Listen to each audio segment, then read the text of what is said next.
I understand English, but I block when I have to speak it. That's what so many clients tell me. And it's what happens when you watch a lot of TV series in English, or maybe you read a lot of English on the internet or listen to lots of podcasts, and maybe binge watch TV shows like Breaking Bad.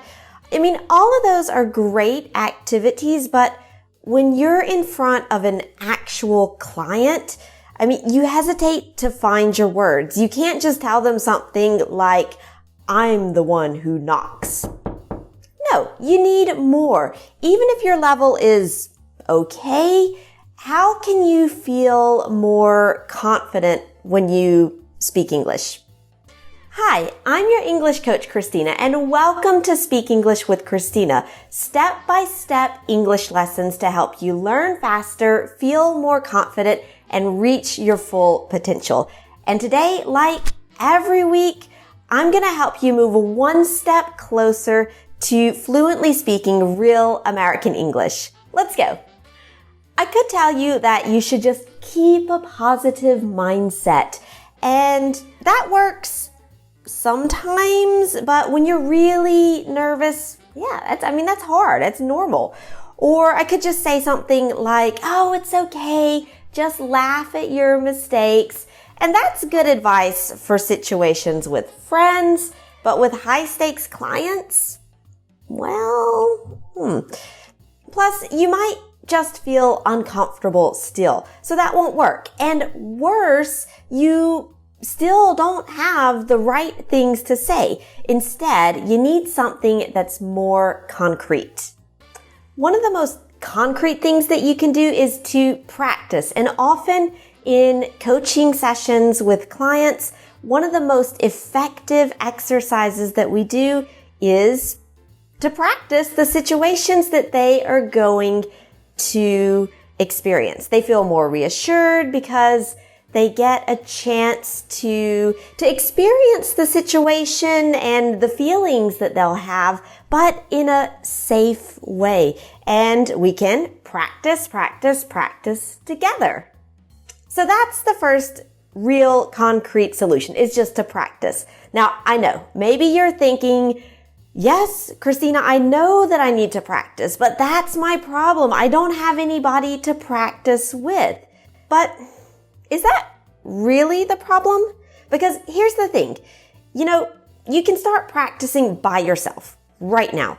And yes, even if you don't have someone to correct your mistakes, that is important, but it's not absolutely necessary all the time.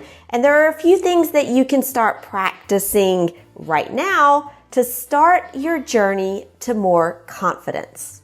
First, just become comfortable with what to say when you're meeting someone. Like, oh, hey, what's up? Or, hey, how's it going today? You already know these sentences, but you shouldn't have to think when you need to say them. I mean, like, greet your cat every morning, for example, or your fridge. It doesn't matter. Just practice getting them out automatically without thinking about them.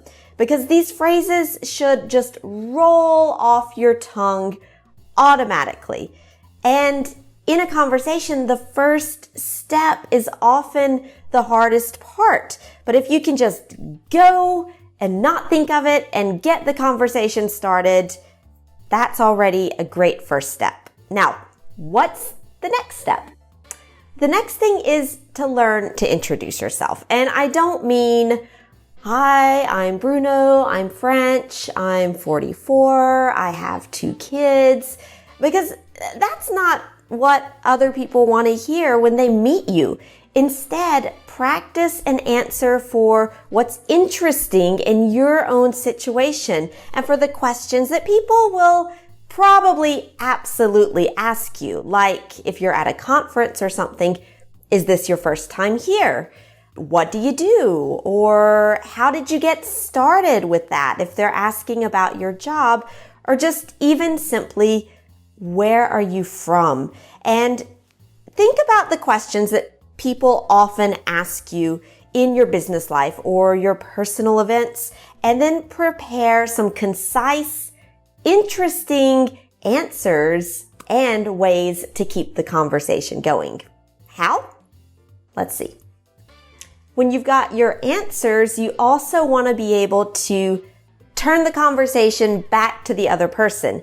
For example, if someone asks you, is this your first time here? And you're at a conference, you could say, yeah, actually, it's my first time at the conference. So what about you? Did you come here last year? Or if they ask you, what do? You would say something like, oh, I'm a marketing manager in a company in Poland and we design eco-friendly city lights. What about you? For example. And then you're already on your way to having a nice, friendly conversation. And the rest will be much easier, especially if you have prepared your counterattacks. By counterattacks, what I mean is your own questions that you can use to start a new topic of conversation. And it can be on anything, really. Something like, what did you think about the plenary speaker this morning? Or even, have you seen Tiger King on Netflix? I heard it's really good.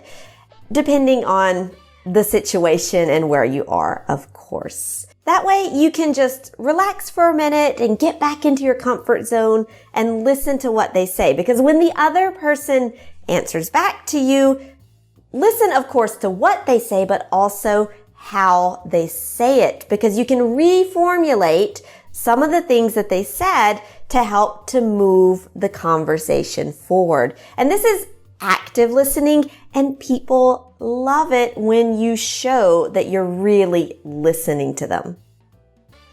Now, of course, there will be times when you lack a specific word, and it's okay. I mean, it happens to all of us, but be prepared for these times when you're looking for your words like, oh, how do you say éolienne in English?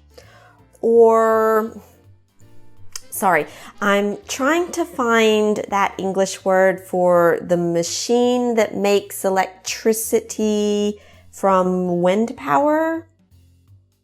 Or even if you have the opportunity and it feels appropriate, you could say, let me just check something real quick. Take a quick peek at Google Translate on your phone and then come back and you'll have the word.